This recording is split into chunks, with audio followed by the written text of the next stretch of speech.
In today's video, I'm going to teach you how to create a personal view in Airtable.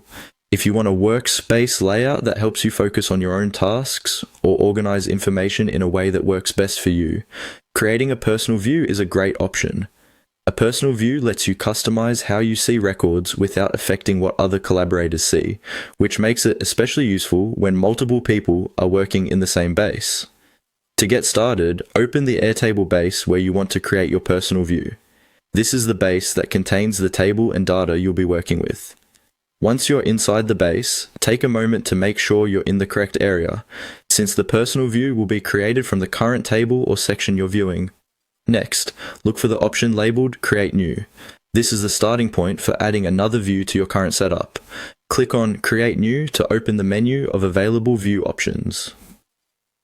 If you don't immediately see it, check the Views panel on the left side of the screen, since that's usually where Airtable keeps view-related controls.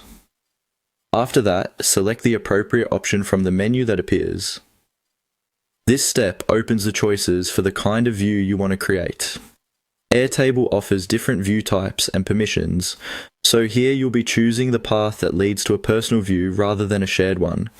Take your time and make sure you're selecting the correct option, because this determines who can see and use the view.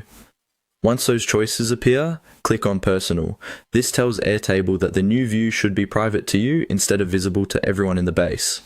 That's the key difference here. A personal view is ideal if you want to sort, filter, or arrange records for your own workflow without changing the setup for teammates. Finally, click on Create a New View. Airtable will then generate your personal view and add it to your list of views.